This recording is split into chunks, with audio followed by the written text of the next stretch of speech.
what I would love to talk about is literally, it's three tales that I'm going to tell you today.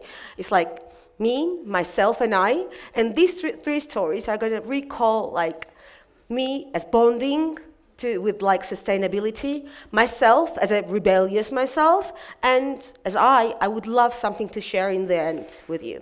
So I'm going to start the journey with the story of a little girl.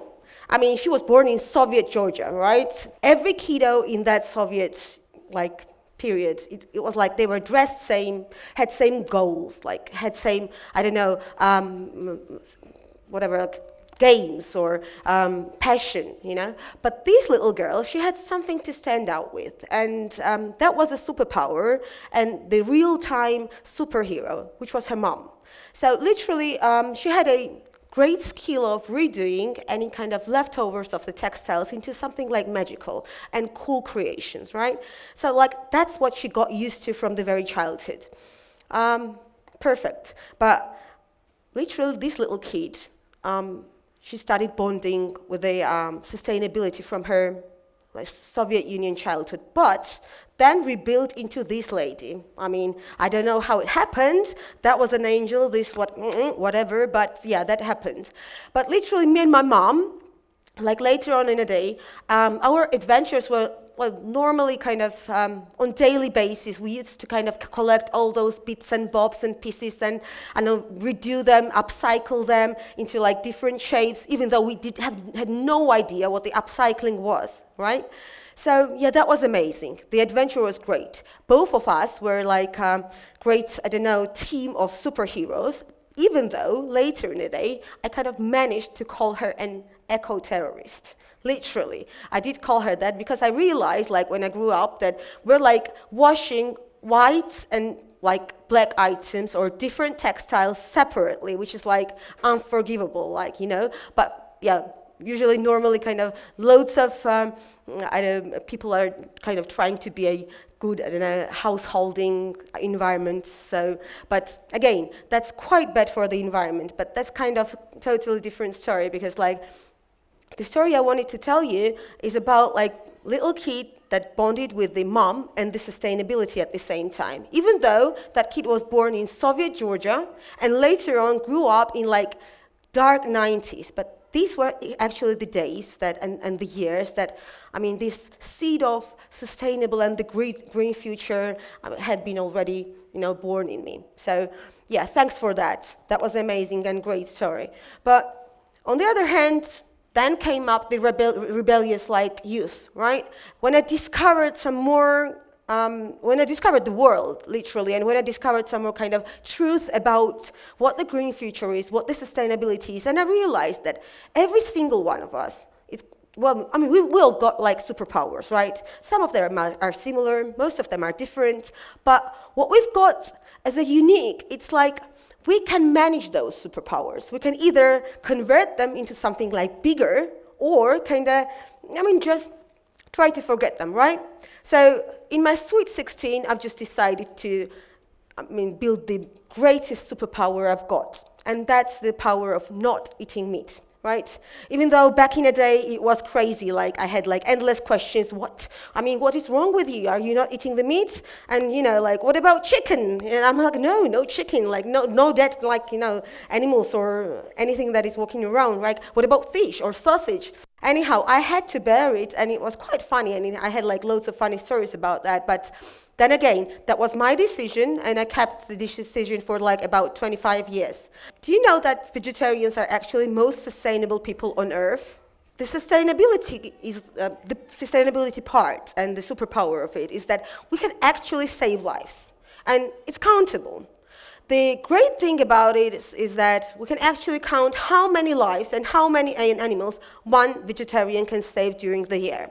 And it's like around 400 animals, well, living creatures, let's say so, which is like 34 land animals, like around 200 fish, and around 150 shellfish. I mean, amazing number, right? And for me, like my kind of skill as a super lady in this field, right? After 25 years, I've literally rescued around 10,000 live creatures. So yes, if you decide, and when you decide, and if you think about like becoming vegetarian and then gaining that superpower and kind of teaming up with me, think, and you can actually make your own math, how many animals you can save year-on-year basis, right? But that's not all. I mean, literally, it's a superpower that you can gain without even like bite of a kind of some sort of spider or any other creature. It's literally a superpower which also helps Earth in some other methods as well, which is like preserves water, land, oil, some kind of extra air pollution. I mean, amazing.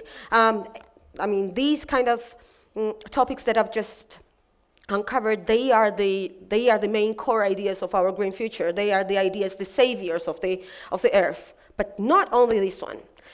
Another topic that also kind of troubled me, and also I kind of think that became my superpower and one of my passions, and also businesses. It's literally a love of old items and second-hand items, which kind of led me to become a superhero who can fight towards fast fashion. And it all started in England in my like wild days. I'm kind of liking to say it so. Literally, the country which cherishes second-hand, which cherishes old things, and redoing and upcycling all them. So I kind of discovered that idea over there, and I was like, great, amazing. These items are going to be the savior of the Earth. These items are going to be like the most sustainable things, and the next step as a green fashion and sustainable fashion there is, right? So yeah, you can call me a enemy of fast fashion, So if you want to kind of team up with me in that superpower as well, that's pretty easy, because like after England, I just decided just to spread out the word. And within spreading out the word, I can tell you like one message that I want to leave in this room. Please start shopping from your own wardrobes. You've got no idea how many things you can discover and uncover in there, or kind of, redo it or upcycle them, right? So start it from your own wardrobe, and you've got no idea how much impact you're gonna make. Because every single time you're going to the fast fashion shop, or some sort of any regular shop, or just trying to kind of buy some new things, remember that every single t-shirt, cotton t-shirt, takes up to 3,000 liters of water just to, produce them, right? Jeans, 7,000. Numbers are crazy. And it's not just that. It's kind of, fast fashion is more damaging than aviation and maritime business altogether. Just kind of imagine all the numbers and imagine all the kind of impact it does. So when I thought about that, I thought like maybe I should kind of move to another part, which is sorry, I would love to share, right? And I would love to share the same kind of message, but in different way, in different words. And my main message would be especially to the young people, please, never date wrong persons. Because it's quite tricky. When you date the wrong person is not taking you as a, not looking at your dazzling personality or your crazy, I don't know, look. They're only looking at your body and what you're wearing. As soon as, yeah, right? Oh, he was cheering. That's nice, huh? So, and as soon as you kind of realize that the person is looking at your body, you're trying to get some new clothes in some sort of fast fashion shop, and all of a sudden, the owner of the shop is going wow, it's kind of selling, they're producing more. And then all of a sudden, your date is going all wrong all along, right? It's going wrong, you hate the dress, they're producing more, you hate the dress again, you chuck the dress into the bin, obviously, because you hate it, or any other outfit. And as soon as you chuck it out, you kind of realize, well, maybe not realize, but that's true, 10,000 other people do the same at the same moment. So all those kind of outfits, they end up on the landfills, and the numbers are crazy, and it's kind of written over there 10,000, 92 million tons of clothes, they actually end up on the landfill, right? So years pass, the landfills are filled, refilled, obviously, and what we end up with, you're going to be sitting around your lovely table at home with your loved ones, eating your own outfits. Trust me, the numbers are terrible, so we're going to hit those kind of reality pretty soon, and maybe we should kind of take a moment back and think.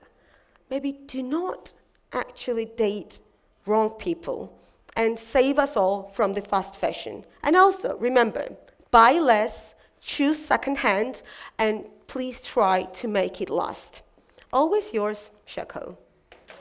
Okay, thank you.